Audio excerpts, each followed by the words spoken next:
What is cracking? The combat conversation is back, and I'm Mitchell Torres. Sorry about the delay, guys, on these episodes, but we're back in full effect. And on this episode, I was joined by Brandon Adriano, aka Twin, out of Sandro Batata Bjj. So I actually took a trip out to the Bay because I really wanted to talk to this dude. I mean, he's a true leader on and off the mat, and for being a young guy, you really don't see that too often in this sport. So I wanted to take the time, talk to him. He's a true competition beast, guys, and this podcast was just a little short because he was actually competing that day.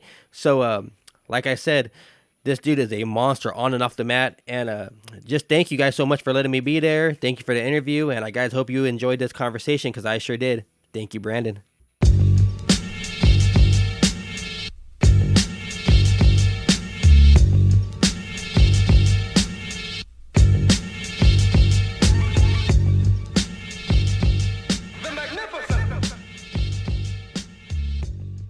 What is cracking? The combat conversation is back, coming from Campbell, California at Sandro Batata Bjj.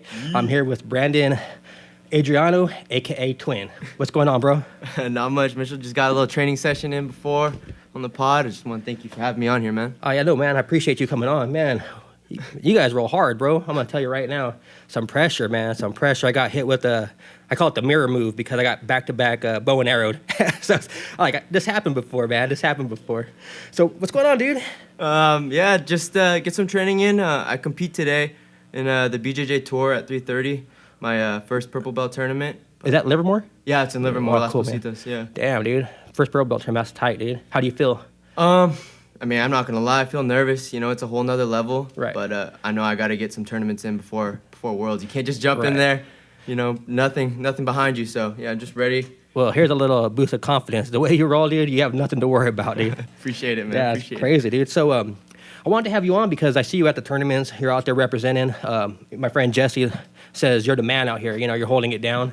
So as a team leader, I wanted to have you on here because how old are you? 24. 24. A young dude, man, I'm telling you right now, that rolls like a beast and that has the respect.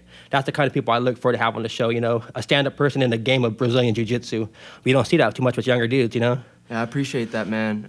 You know, first of all, I got to give it up to my master, my teacher, Sandro Batata, man. I've been with him through and through, you know, pure Batata. He always says, like, pure cocaine, man, straight from the source. Right. But, yeah, just have an awesome team around here to support me and just an awesome family. Yeah. Definitely. Yeah, I mean, Sandro has a good reputation in the community, too, you know, because if I tell people, I'm going to go down to the Bay and I'm going to go to the Sandro Batata gym, they're like, oh, shit, that's some legit training. So, I mean, that's the truth, having those real senseis, you know, that, like, hold it down that people represent because I mean, the game is getting watered down now, you know. A lot of gyms popping up. You have guys that are not qualified or don't have the reputation or the credentials to run schools, you know. It's rare that you find these places still, you know. And you coming from that lineage, man, and a young dude, damn, dude. I can't speak for other academies. I've only trained under Batata. Yeah. But I just know from, man, I see this guy every day. Yeah. And it's very hard, not even just in jiu-jitsu, but to find somebody who practices what they preach. Right. You know, like Batata's at the gym. He teaches every class. He kicks my butt, and then he kicks everybody else's butt after me. So it's one thing to learn somebody and hear them, but to see what they do when they train, that's a whole nother animal. Well, hell yeah, man. You're getting that water from the source, pure, you know what I'm saying? Exactly. So, a little about you. How did you get into training, dude? How did I get into training? So, I mean, I've always been around martial arts. My brother started in Kempo when he was really little, and I would always be around his academy. And my dad's like a super huge like Bruce Lee fan. Like that's why he named me Brandon after Brandon Lee. Yeah. But I was just getting out of high school. I actually went to like 5 different high schools. Oh, wow. I needed to get focused. My dad knew that.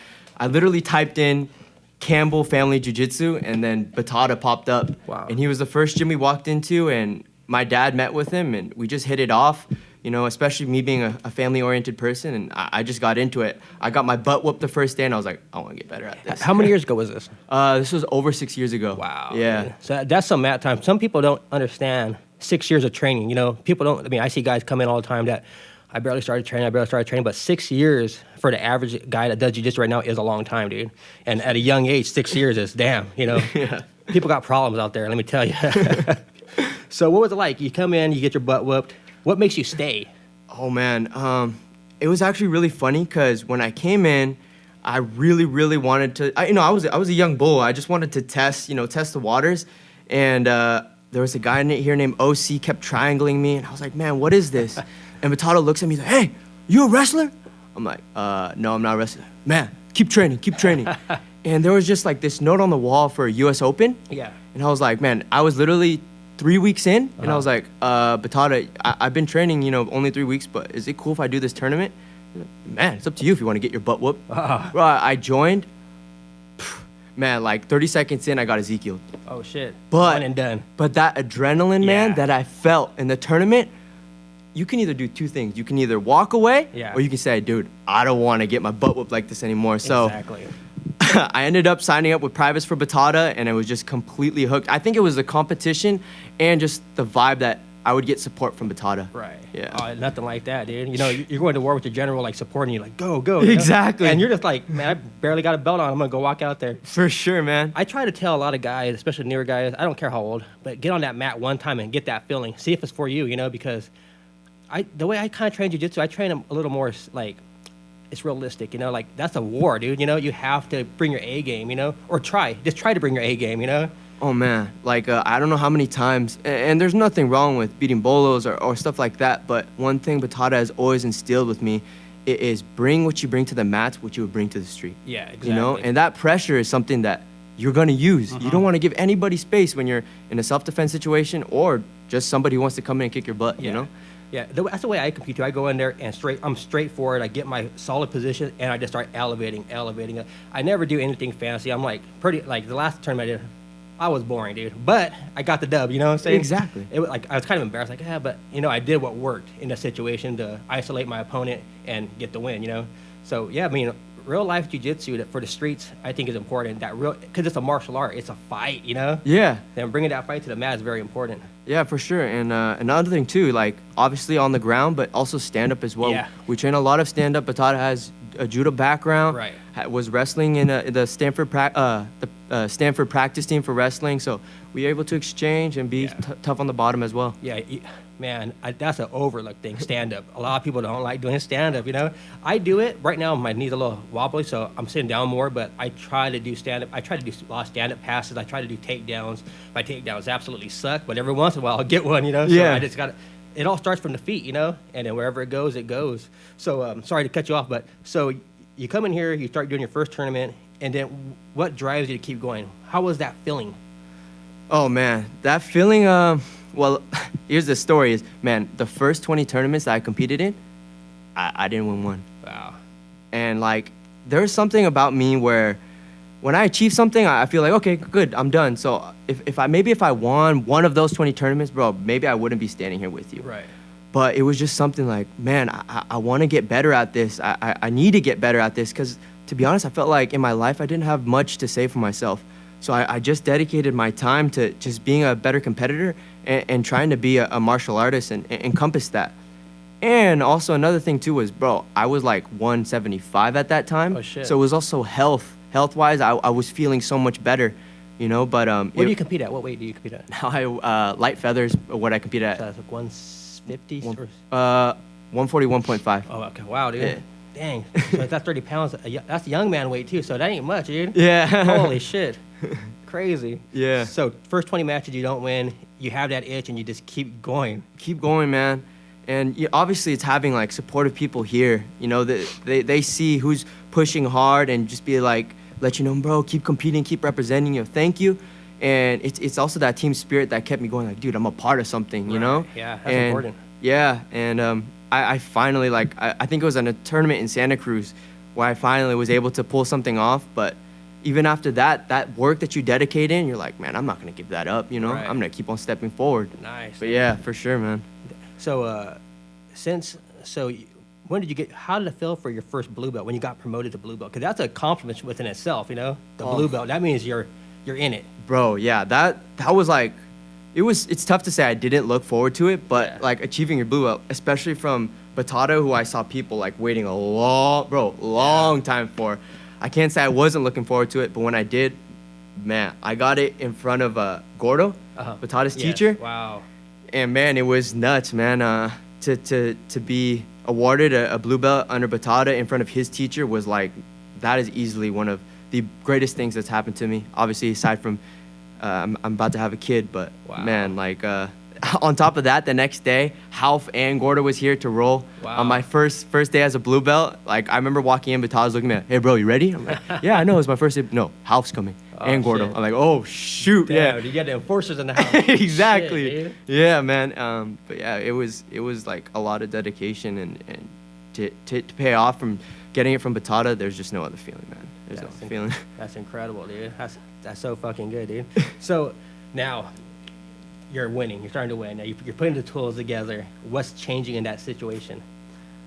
Oh man, I don't even think I'm there yet. But you know, as my game's changed so far, I think it's just attention to details, man. Right. I used to try and just have like all these types of crazy moves, man, like beating bolo last, all this. But I think it's just like finding where you're comfortable and just sharpening that sword. Like what Batata's pressure, he just, you know, slowly hacks away at it rather than having like 5 different passes. Right. It's just one sword that you can chisel.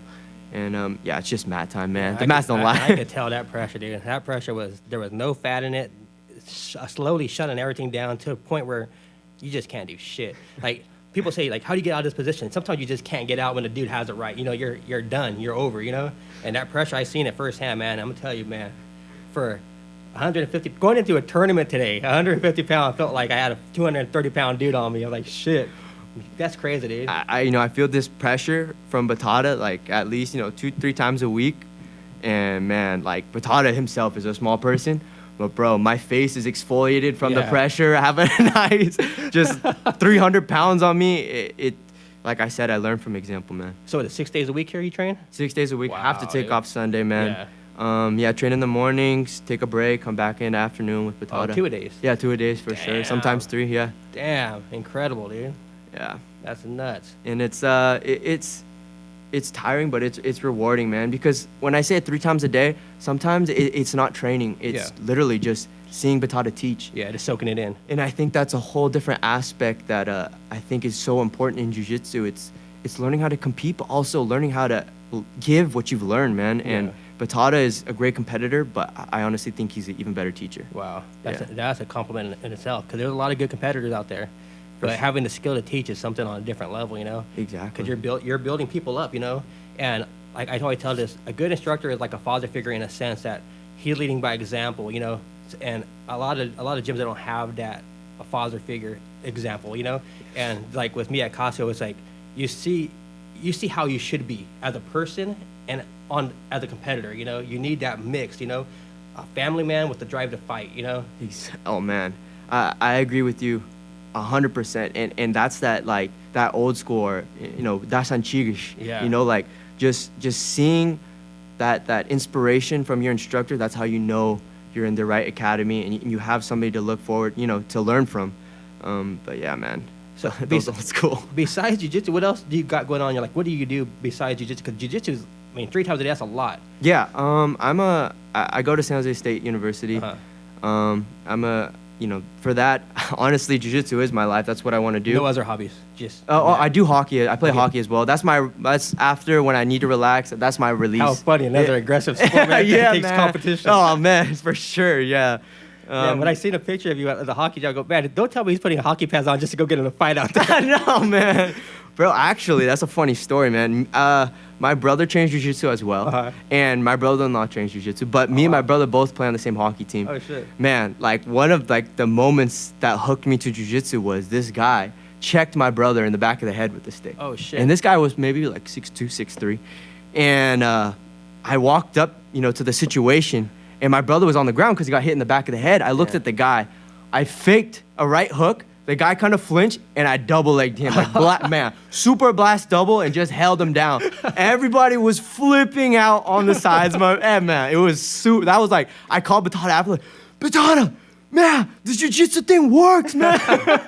He was laughing like, twin, man, that's awesome, but please only use it when you need to, man. I was like, man, Derek almost got knocked out. Damn it. So you had to use it, dude. I had to use it, man. Protect the family. Yeah, use it the right way. NHL guys, hear that? You got to do some jiu-jitsu because shit's happening out there. Dude, Brent Burns from the Sharks trains under Dave Camarilla. Oh, wow, really? I didn't know that. That's crazy, pretty dude. cool, man. That's insane, dude. So, your stand-up, all your stand-up came from here? Yeah, my stand-up strictly from Batata. They have a class in San Jose State. You know, we're able to kind of touch up on our stand-up, but just purely from getting tossed from Batata. Oh, San Jose State offers judo. Oh, judo. Okay, cool. Yeah, they have a judo team there, but they also have like intermediate classes. Oh, cool. Yeah, but yeah, just getting tossed from Batata. Yeah. And we also have some brown belts here that I really developed the drills for judo as well. Okay. But you really have to taper it for jiu-jitsu. Yeah. You know, and that's a big factor, being able to use it and utilize it in competition and on the mats. Yeah, because we have a lot of youngsters that they're coming straight out of college wrestlers, you know, Mm-hmm. and their doubles and their singles are super good, but you're able to stuff them with proper jiu-jitsu, and now they're learning it. So now these guys, from going head up, you know, trying to get past like a single or a double, they're a little more tricky, so they're trying to put more jiu-jitsu into their wrestling, and these guys are becoming monsters, dude. Yeah. I mean, that's hard, dude. Like, having a good wrestler on you, you know, that's starting to learn jiu-jitsu, that's a whole different animal, too. I think that's a part of jiu-jitsu, though, is being able to take, you know, not take pieces from other martial arts, but create in order to have the ability to defend what's in front of you. Because sometimes you walk in, there's a judo guy, wrestler guy, but you have to be able to defend that, you know? Exactly. And I think, like, I learned some solid stuff from Matata to, you know, defend myself for the least. Yeah, that's cool, man. You guys got a really good program here. You got a nice studio right here, man, in Campbell, too. A beautiful place, you know? Yeah, the man. Bay Area, man. You Born guys, and raised. You guys got it out here. So, this tournament you're doing here, it's your first purple belt at 150. Yeah, this one's 154. 154. Yeah, at World. Weight. You walk around at this weight. You don't cut. I don't cut. I walk around normally 145. Right. Wow, dude. That's cool, dude. So, how do you feel? I feel good, man. I train, you know, a solid amount, and I know that whatever happens, I'm gonna learn, and I have to step forward and keep competing if this is what I want to do. Yeah, one thing I'm super fascinated with, because maybe it's with my time being around the mats and everything, but like, I don't have an urge to compete no more. I do. I still compete, but I don't have an urge, and I always want to ask like these young guys, because what is it, man? I'm trying to find out what it is to get you out there and like to. How can I say it? The way I roll, I go off everybody's reaction, how they roll. I don't want to do that. Yeah. I need to set the pace. So I'm trying to search, like, what is it that you do to go out there? Okay, well, first thing is like when I take a big break from competition, that's how I always feel like. Okay. Like, man, it's hard to start it back up again. But to get the urge to go back out there, it's training on the days that I don't want to train, and then thinking about like, dude, you sacrificed that time, and then now you're gonna hold back what you have.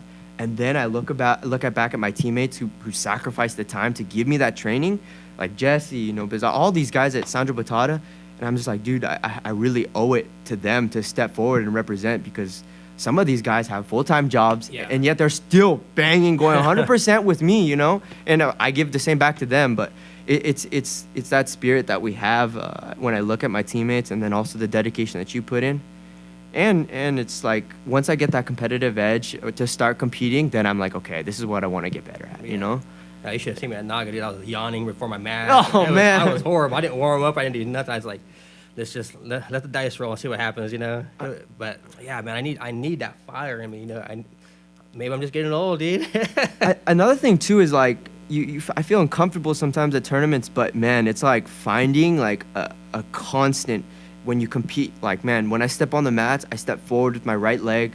I have, like, I know it sounds funny, the right drinks, the right food, and just feeling like, okay, I have everything straight. There's nothing else I have to think about, you know? Calculated, you know, like, what's his name? Steve Jobs wore, like, the same suit every day. Yeah. And it made, like, all the hard stuff he had to think about, he didn't have to think about anything else, you know? So on those days that are most important, you want to simplify everything. That's how I feel, at least. That's cool. That is a good way to think about it, you know? Yeah. Man, that's really good. So you have a brother that trains. Yeah. How older or younger? Older. He's older by 8 years. Okay. So I have an older brother, too. When I started training jiu-jitsu, they weren't really my older brother no more.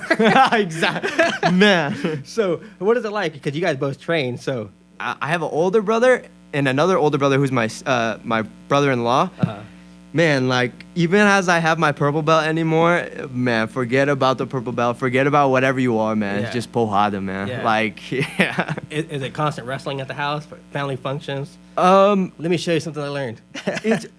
My brother, like, we don't train too much at the house, but because he always trains here with me. But, man, when we step on the mats, like, when we do drills, it's slow. But then I know as soon as we slap hands to roll, man, like that guy puts it on. Yeah. He puts it on me, you know. And That's it's cool to have like my brother who I know is blood and can exchange that, you know, Yeah. intensity with me. Yeah. Yeah, for sure. That's cool because like Jess is like my brother. I've known him since he was a kid. He lives with me for a little bit. So when we get on the mat, it always starts out with a slow little handshake. Next thing you know, it's like 2 hours in and we're still going. We don't put a timer on. We just start going. I was like, and nobody wants to say, hey, let's take a break. We're just like determined, you know, like I'm praying for something to happen. I don't want to stop. He don't want to stop. You know, we're just getting tapped left and right. But having someone like that to match your intensity, that also builds your character on the mat too, you know? Dude, my brother, Like your limits. my brother-in-law, sometimes we come on Saturdays together and like just we train super hard together. The dude's super bigger than me. And then we come home and his wife, my sister, just looks like, how was the training today? And it was super quiet, you know, That's like funny. intense, bro. That's insane, dude. That's crazy. So, you're here 6 days a week. You have, how many students are here in a class? Man, probably average for around 10 to That's 12. pretty good. Yeah, definitely Mondays and Wednesdays are the best days. How many rounds are you getting in a day? Rounds, A day, including all your classes. including all my classes, man, maybe like an hour a roll with somebody like Damn. tough, but then like rounds wise, maybe like 8 to 10. Yeah, that's Yeah. good training right there. Shit, dude. I'm dying after 6 rounds, dude. I seriously am. I'm like last night, man. I did 5 rounds and these guys are going hard, dude. And I was like, I might throw up. And I haven't felt like that in a long time, dude. I feel like I'm gonna throw up. Like, whoa, what the hell? And I've been doing everything right, but man, these are putting pressure on me, man. I haven't felt that in years, you know, that throw up feeling. When I first came into Batatas, it's so funny. Like, there's very limited decor here, and there's like very limited signs. But the first thing I like wanted to puke, and then the first time when you walk in the bathroom is, please do not throw up in the sink. That's hilarious. Damn it, dude, it was made for you. It was a calling. Exactly, it all man. came together to get you here to make you not puke. Damn it, that's incredible, dude. So what's it like having a Batata? You know, like how can I say it? You're getting it firsthand, you know. So I know what it's like to roll with a super good instructor. And it's hard. It's super hard to like at first to deal with it and then learn. Was it hard for you to go, oh, damn, this pressure's a lot, and then to actually start taking away from that pressure? Yeah. Well, first, like, to understand, like, but I don't understand Batata's game, seriously. Like, I'm just learning it. Right. But, man, I went to the source of where Batata is from, you know? Okay. I went to Brazil. Oh, wow, cool. Yeah, and I got to see, like, where he grew up, you know? And, man, I got to see the guys who he trained with. And then I understood, man, like, the pressure comes from understanding and training with hard people, Wow. you know?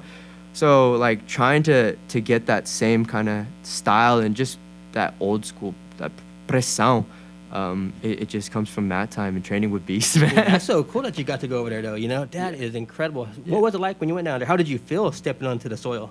Bro, I was super intimidated, man. Yeah. That was actually, like, my first time outside of the country, Oh, wow. by myself. Wow. And then I just went with Batata, you know? And I flew there by myself, but to be there and learn straight from the source, be with Batata, and I stayed at Gordo's apartment, that was like a life-changing Wow, experience, dude. man. You got the presidential treatment, dude. Yeah, dude, it was super awesome, and I got to train with, you know, world champions. Shout out to 430. That's where Batata grew up. You know, Pedro Machado, Oh, shit. and all those guys from Javico's school, man. Those guys are beasts. How long did you stay out there? I stayed out there for about a month. Yeah, man. Man, It that's wa- incredible, dude. Yeah, it was really good training for me, man. I want to go back hopefully after this year again and train, do the same thing. Yeah, dude, man. You got it laid out, man, for you. You got the right everything. You just got to put it together, dude. Like, that's insane, dude. Yeah, it's a blessing, obviously. Was yeah. it a culture shock going down to Brazil? Man, Brazil's a fascinating place, man. Like, obviously it's different from America, but it's so many like happy and also active people, you know? Right, So right. everybody's so welcoming and there's always something to do. Yeah. Man, like the juice bars, BB, where you get acai is always open, and so right after you're done training, you either jump in the beach or at night you go and get some acai. So it was really cool, man. It was definitely a culture shock for me, being outside of the country by myself, but it wasn't anything too Yeah, crazy. I need to go out there so bad. I Yeah. need to. I have a lot of friends that's gone out there, and every time they go, they stay for months. You know, it's like, Oh. man, and I hear it, I'm like, damn, for months, you know? Yeah, man. I'm like a 1 week kind of guy, but for months. But they end up staying. They like it, you know? They really do like it. And I think Casio goes back like for about a month at a time, 2 months at a time, you know? Man, if you can tag along with Casio and Yeah. see the roots, bro, it's so worth it, man. That's incredible, dude. So let's talk about this. Tournaments. You do a lot of tournaments, right? Yeah, try to compete as much as you can. What do you prefer? Submission only tournaments or the point tournament? Man, I haven't done too many submission only tournaments, but I will tell you this: like the way we train is like we don't hold for positions. It's always like attack, attack, Yeah. attack. And I think one thing I want to try doing in my purple belt, competition scene is stepping into those submission only tournaments. But I know that there's a huge meaning in Right. competing for IBJJF. Yeah, you know. is. And that's what I tell a lot of people too, because a lot of you guys want to do these smaller tournaments. I go, you guys got to do the tournaments that matter too for your credentials. It's cool to do a lot of tournaments, but overall, if this is what you want to do, your credentials are going to lie in these bigger associations, you know. So when I took a long break from training, like a long time, especially from competing, even longer for competing. So when I decided to actually get back into it, I was like, man, there's so many tournaments now. And the first one was a submission only tournament. And I go, well, let it go, you know. I did great, you know, and then I go, so I started doing all these local tournaments. I just try to get as many as I can, from Grappling X to Grappling Industries, Submission Pro, the U.S. Open. I started doing them all and getting a feel how they might differ from each other.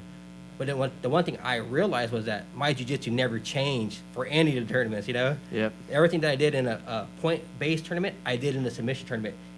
But I'm always looking for the finish. That's so true. Yeah, man. so Yeah. I didn't really notice anything too different. The one thing I am looking forward to trying to do is more like super fights, one match. You know, Yeah. I want to try that because I think I got 5 minutes of hell in me. After that, I fall down. I start deteriorating pretty fast. You know, the lactic acid starts building up. I'm just not what I used to be. So one and done for me. It's pretty much it's good, you know. You ever think about hitting the big stage, like to fight to win or think? But I'm gonna tell you right now, dude, the way you roll, you definitely should be looking into that stuff. Yeah, man. Like I'm completely open to competing in those type of platforms, but my mind is always on Worlds, Pan Am's, Nogi Worlds. But yeah, definitely want to dabble in those tournaments, man. They look pretty sick and represented pretty well. Yeah, they are. I mean, I've been to a lot since I've been back and starting the podcast. I've tried to get my hands on everything I can and see behind the scenes stuff. I talk to a lot of promoters and see how these shows are ran. And honestly, I'm really surprised of the detail that a lot of these promoters put on. A lot of these guys they have black belts in jiu-jitsu, they have wrestling background, and they're trying to put the art of grappling. Just grappling, you know, it's everything, you know, because not everybody's a jiu-jitsu guy. They have a lot of wrestlers that are just wrestlers going to these tournaments.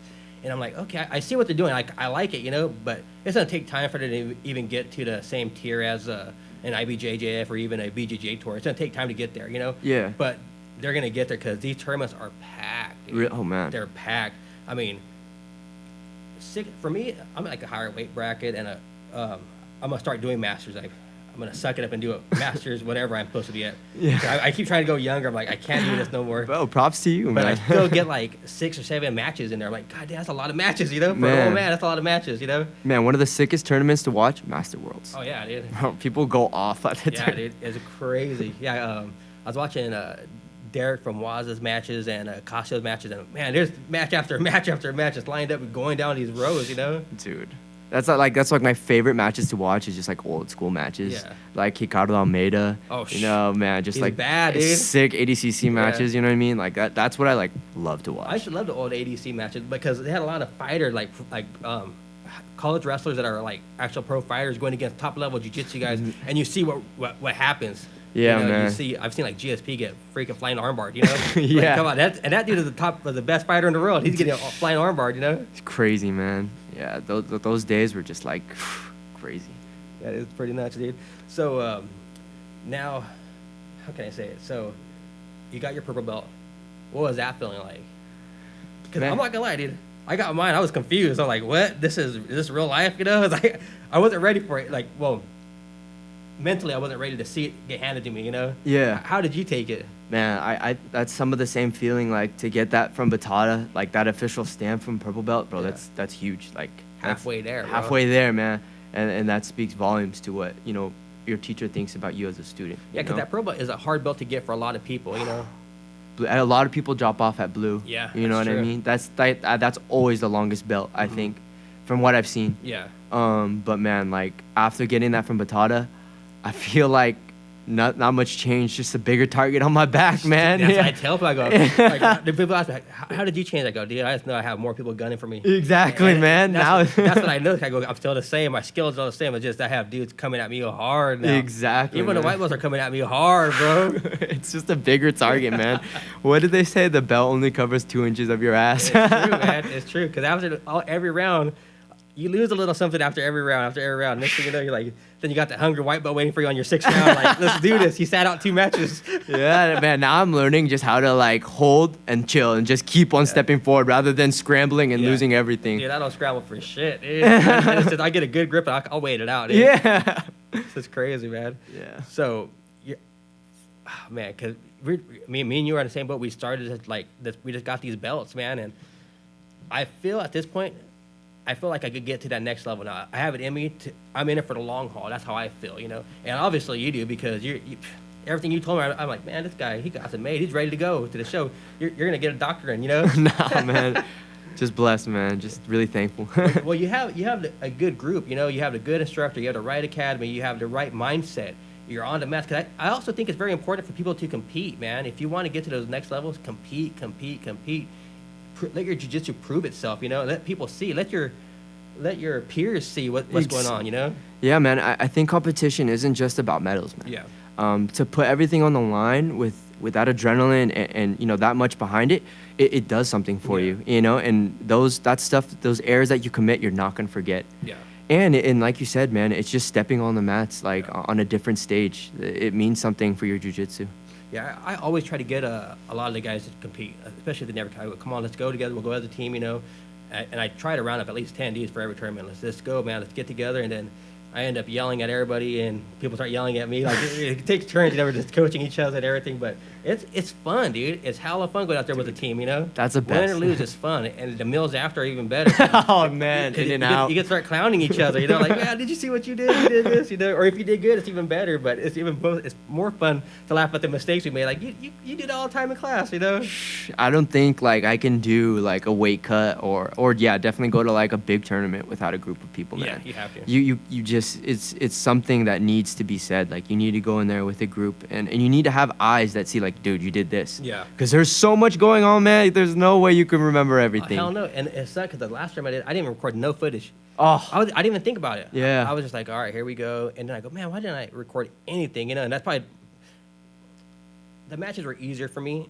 They didn't look good, but the match were easier. And I wish I would have had some sort of footage so I could break down what I did wrong and what I didn't do. You know, what I did right. You know. I think, man, one thing I want to do, like as a purple belt, I know it might sound funny, but I want to like write down one thing that I learned and a couple mistakes. You know, every tournament, man. No, that is a good idea. I mean, there were places when I was in Georgia, I remember one of the instructors there, he would write down. He had a journal. Yeah. And he'd write down what he did that day. Wow. Like, I was like, man, and that was the first time I ever seen that. I was like, man, this dude is super. But that dude's good. He's a Jacare black belt, you know. Oh, okay, for I was sure. like, Man. This dude is like intense. He's detailing everything he did, or something that he picked up along the way. You know, I was like, man, that's some serious ass knowledge he's putting down in that notebook. I want to read it. Yeah, good. Exactly. The book of everything, man. The book of Eli. Yeah, no, it's something to like go back and remember, but like have it like written down and say like, bro, this is look back and like, oh, I improved this much, or man, this is what I forgot. Like that's huge. Yeah, and that's one thing I appreciate about social media. I hated social media for the longest time. I didn't mess around with it, but now I kind of see a purpose for what I'm doing. I mean, I want to get better at jiu-jitsu, and I want to document the places I've been, the people I've trained with, the people I've seen, what I've seen on the mat. You know, because I think you see a lot and you forget. Like, damn, I was there at this. You know, I was there at that, and I also use it to motivate myself. Like, especially like on Facebook, I'll say, today I'm checking into this gym. Yeah. And now it's cool when I get 2 years ago, you checked in on the same day. 2 years, I've been doing the same thing I did, you know? Dang, that's great, yeah. That's why I always check in. When I go to class, I check in. And now I'm starting to get the feed. 2 years ago, you checked in. 1 year ago, you checked in. You know, like, damn, man, I'm putting in that time, you know? Yeah. And I did the exact same thing I did 2 years ago today.